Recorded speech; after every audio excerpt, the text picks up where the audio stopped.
வணக்கம். நான் உங்கள் அன்பான சயின்டிபிக் வேதிக் அஸ்ட்ராலஜர் அஸ்ட்ரோரஞ்சி பேசுகிறேன். நல்லது நினைப்போம், நல்லதே நடக்கும். இப்ப நம்ம என்ன பார்க்க போறோம் அப்படின்னா, மாத பலன்கள். இந்த மாத பலன்கள் ஜூன் 2024க்கு எப்படி ஒரு கிரகங்கள் பயிற்சி ஆகிறது, ஜூன் 2024ல எந்தெந்த கிரகங்கள் எந்தெந்த ராசியில் இருந்து, நீங்கள் எந்த ராசியில பிறந்திருந்தீங்கன்னா அந்தந்த தாக்கங்கள் கோச்சார முறையில உங்களுக்கு சாதகமான பலன்களும் சாதகமற்ற பலன்களும் வரப்போகுது நம்ம பார்க்குறோம். அந்த அடிப்படையில் பார்த்தீங்கன்னா ஜூன் 1ஆம் தேதியே புதன் உங்களுக்கு ரிஷபத்துலக்கு வருகிறார். ஜூன் 1ஆம் தேதி பார்த்தீங்கன்னா மேஷத்திலிருந்து ரிஷபத்துக்கு வந்துடுறாருங்க. அதே சமயத்தில் ஜூன் 2ஆம் தேதி பார்த்தீங்கன்னா செவ்வாய் மீனத்தில் இது வரைக்கும் இருந்த செவ்வாய் மேஷத்துக்கு ஆட்சி பலம் பெறுகிறார். அடுத்தது எப்போ ஒரு பயிற்சி வருதுன்னு பாத்தீங்கன்னா ஜூன் 13ஆம் தேதி. ஜூன் 13ஆம் தேதி சுக்கிரன் ரிஷபத்துல ஆட்சி பலத்தோட இருந்த சுக்கிரன் மிதுனத்துக்கு நட்பு வீட்டுக்கு மாறுகிறார். அதே சமயத்துல ஜூன் 15ஆம் தேதி சூரியனும் புதனும் ரிஷபத்திலிருந்து மிதுனத்துக்கு மாறுகிறார்கள். கடைசியாக ஜூன் கடைசி நாள் 30ஆம் தேதி சுக்கிரன் மிதுனத்திலிருந்து கடகத்துக்கு மாறுகிறார். ஸோ இதுதான் மாத கிரகங்களாகிய சுக்கிரன், சூரியன், புதன், செவ்வாய் ஜூன் மாதம் பயிற்சி ஆகக்கூடிய ஒரு அமைப்பு. குரு உங்களுக்கு நல்லா தெரியும், ரிஷபத்திலேயே நீடிச்சிருக்க போகிறார். அதே சமயத்துல மீனத்துல ராகு, கன்னியில கேது, கும்பத்துல உங்களுக்கு சனி நீடித்திருக்க போகிறார். ஆண்டு கிரகங்கள் ஆகிய குரு, ராகு, கேது, சனியில எந்த விதத்திலையும் ஒரு மாற்றங்கள் ஜூன் மாதம் முழுதும் இல்லை. மாத கிரகங்கள் தான் இருக்க போகிறது. ஸோ அத்தகைய அமைப்பு இப்போ உங்களுடைய ராசிக்குள்ள எப்படி இருக்கும்னு பார்க்க போறோம். அதுக்கு முன்னாடி நம்ம சேனலுக்கு ஃபர்ஸ்ட் டைம் வரவங்க, இது வரைக்கும் சப்ஸ்கிரைப் பண்ணாதவங்க மறக்காமல் சப்ஸ்கிரைப் பண்ணுங்கள். உங்களுடைய ஃப்ரெண்ட்ஸ் அண்ட் ரிலேட்டிவ்ஸ் ஷேர் பண்ணுங்கள். பிடிச்சிருந்தா லைக் கொடுங்க. இப்போ பார்த்தீங்கன்னா இது ஒரு பொதுவான பலனை தவிர இது உங்களுடைய ஜென்ம ஜாதகத்தில் வரக்கூடிய தசாபுக்திகள் எப்படி இருக்குது, அதில் உங்களுடைய நீங்கள் பிறக்கிற ஜாதகத்தில் பிறந்த ஜாதகத்தில் இருக்கக்கூடிய கிரகங்களோட அமைப்பு என்னங்கிற பொறுத்து தான் துல்லியமான பலன்கள் எடுக்க முடியும். இது பார்த்தீங்கன்னா ஒரு சப்போர்ட்டிங் ஃபேக்டராக நீங்க ஜாதகத்துல இருக்கக்கூடிய அம்சங்கள் வேகமா நடக்குமா அல்லது டிலேவா நடக்குமா, சாதகங்கள் அதிகமாகுமா சாதகங்கள் குறையுமா அப்படிங்கிற ஒரு விஷயத்தை தான் நம்ம மாத பலன்களை நம்ம பார்க்க முடியும். இப்ப பாத்தீங்கன்னா ஜூன் மாதம் 2024ல மிதுன ராசிக்காரர்களுக்கு எப்படி இருக்க போகிறது என்று பார்க்கும் பொழுது, மாத கிரகங்கள் பாத்தீங்கன்னா சுக்கிரன், புதன், சூரியன் முதல் ஆஃப் ஜூன் 15ஆம் தேதி வரைக்கும் பாத்தீங்கன்னா ராசிக்கு 12ஆம் இடத்துல இருந்து 15ஆம் தேதிக்கு அப்புறம் ராசிக்குள்ளே வருகிறார். செவ்வாய் 11ஆம் இடத்துக்கு லாபஸ்தானத்துக்கு ஆட்சி பலம் பெறுகிறார். சனி 9ஆம் இடத்திலும், கேது 4ஆம் இடத்திலும், ராகு 10ஆம் இடத்திலும் இருக்கும் பொழுது முதல் ஹாஃப்ல சுப விரயங்கள் அதிகமா செய்யக்கூடிய அமைப்புகள் உண்டு.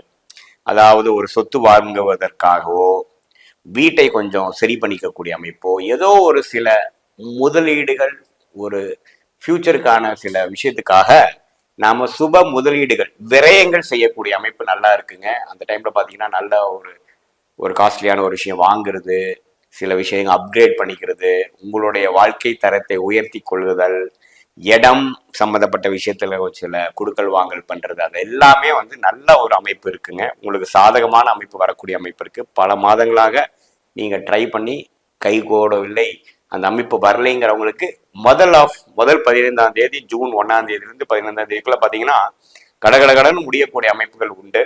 செகண்ட் ஹாஃப் பாத்தீங்கன்னா உங்க ராசிக்குள்ளேயே சுக்கிரன், புதன், சூரியன்லாம் வரும் பொழுது என்ன வருது, நல்லாவே நீங்க உத்வேகத்தோட செயல்பட்டு விரயங்கள் கம்மியாகி அதுக்கப்புறம் சம்பாதிக்கக்கூடிய விஷயங்கள், அடுத்தடுத்த வாழ்க்கையில முயற்சி செய்யக்கூடிய விஷயங்கள், மாணவர்களாக இருந்தா இன்னுமே நல்லா படிக்கக்கூடிய விஷயங்கள், லேக் ஆஃப் ஃபோக்கஸ் எல்லாம் கொஞ்சம் கம்மியாகி, டிஸ்ட்ராக்ஷன்லாம் கொஞ்சம் கம்மியாகி, அடுத்தக்கூடிய அகாடமிக் இயர்ல நல்லா படிக்கணுங்கிற ஒரு அமைப்புகள், ஒரு ஃபவுண்டேஷன், அந்த இயருக்கு வேணுங்கிற படிப்புக்கு வேணுங்கிற ஃபவுண்டேஷன் பாடங்களை படிக்கிறதுல நல்ல ஒரு புரிதல் பெறக்கூடிய அமைப்பு. ஏன்னா புதன் ஆட்சி பலம் பெறுகிறார்.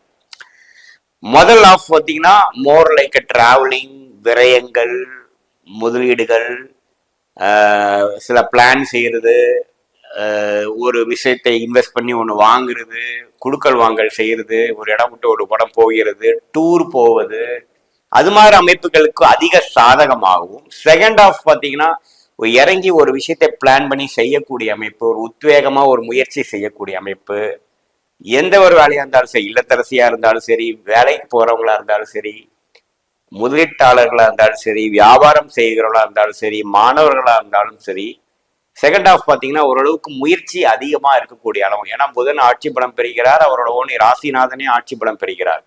11 12ஆம் வீட்டில் இருக்கக்கூடிய புதன் வந்து ராசியிலேயே ஆட்சி பலம் பெறுகிறது. பாத்தீங்கன்னா அவங்கவுங்களுக்கு வேறுகிற விஷயத்தை நல்லா சிரத்தையா செய்து ஒரு நல்ல லாபங்களும் நல்ல ஒரு மேன்மையும் பெறக்கூடிய அமைப்பு வந்து கொடுக்கக்கூடிய ஒரு காலமாக ஜூன் 15 ஜூன் 30 வரைக்கும் இருக்கக்கூடிய அமைப்பு பரிபூர்ணமாக உண்டு.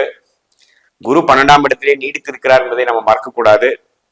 வெளிநாடு சம்பந்தப்பட்ட விஷயங்கள், தூர பிரதேசம், இன்வெஸ்ட்மெண்ட், இம்போர்ட் எக்ஸ்போர்ட், அது மாதிரி விஷயத்துக்கெல்லாம் அருமையான ஒரு காலகட்டமாக இருக்கிறது. பணம் ஒரு பக்கம் வந்துட்டு இருக்கும், ஒரு பக்கம் நாம செலவும் இன்வெஸ்ட்மெண்ட்டும் பண்ணிட்டு இருப்போம். கையில வந்து பணம் வச்சுக்க முடியாது. பல சுப செலவுகள், குழந்தைகளுக்காக செலவு பண்ணுதல், வீடுக்காக செலவு பண்ணுதல், காரை அப்கிரேட் பண்றது,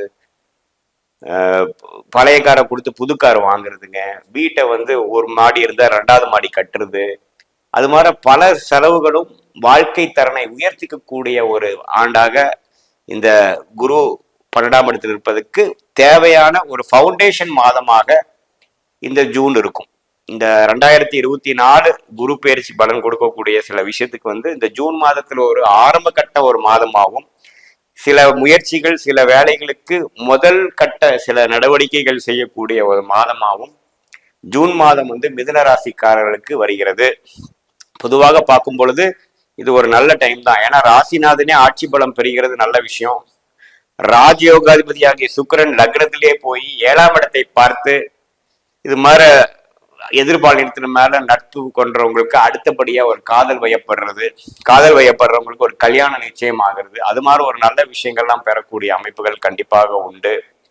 அதே சமயத்துல 12ஆம் இடத்துல இதுவரைக்கும் இருந்த அந்த சுக்கிரன் ராசியிலே வர்றது ரெண்டுமே ஒரு நல்ல அமைப்பு தான். 12ஆம் இடத்துல இருக்கிறதும் பாத்தீங்கன்னா சில ஆட்சி பலத்தோட இருந்து சில ஒரு லக்ஸுரி ட்ரிப் போறது, ஒரு கல்யாணம் ஆகி 4-5 மாசமா இருக்கிறவங்களுக்கு ஒரு ஹனிமூன் ட்ரிப் போறது, அது மாதிரி விஷயத்தையும் கொடுத்து எல்லாத்துலயுமே ஒரு குதூகலமான ஒரு டைம் கொடுக்குதுங்க. தசாபுக்திகள் மட்டும் ஓரளவுக்கு சுமாரா இருந்துட்டா போதும். இந்த மாதிரி கிரகத்தின் அமைப்புகள் வந்து ஒரு நல்ல பலனையும், அதாவது ஒரு லைஃப்ல ஒரு நல்ல எக்ஸ்பீரியன்ஸும் ஒரு மேஜிக் அனுபவிக்கக்கூடிய அமைப்பாகவும், உழைப்புக்கு ஏற்ற ஊதியம் பெறக்கூடிய அமைப்பாகவும் எல்லா வயதினருக்கும் கிடைக்கக்கூடிய அமைப்பு கண்டிப்பாக இருக்கிறது. எக்ஸாம்ஸ், காம்படிட்டிவ் எக்ஸாம்ஸ், டெஸ்ட் எழுதுறவங்கலாம் பார்த்தீங்கன்னா ஜூன் 15க்கு அப்புறம் நல்ல ஒரு மன உறுதியுடன், கான்ஃபிடன்ஸுடன் நல்லாவே பெர்ஃபார்ம் பண்ணக்கூடிய அமைப்புகளும் நல்ல ரிசல்ட் எடுக்கக்கூடிய அமைப்புகளும் பரிபூர்ணமாக வருகிறது. ஸோ கூட்டி கழித்து பார்க்கும் பொழுது மிதுன ராசிக்கு வந்து ஜூன் மாதம் வந்து ஃபர்ஸ்ட் ஆஃப் ஒரு மாதிரியான ட்ரெண்டுகளும் விரயங்களும் டிராவல்களும் ஒரு நல்ல ஒரு மனசுக்கு இதமான சில அனுபவத்தை கொடுத்து, 2வது ஆஃப் பார்த்தீங்கன்னா ஒரு உத்வேகமும் சில முயற்சிகள் எடுத்து எதிர்காலத்துக்கு வேண்டக்கூடிய சில விஷயங்களுக்கு வேணுங்கிற அடிப்படை காரியங்களை செய்து வாழ்க்கையில அடுத்த நிலைக்கு போகக்கூடிய, அடுத்த படிநிலைக்கு போகக்கூடிய ஒரு ஆரம்ப கட்ட மாதமாக ஜூன் 2024 கண்டிப்பாக உண்டு. மீண்டும் மற்றொரு காணொலியில் சந்திப்போம். நன்றி, வணக்கம்.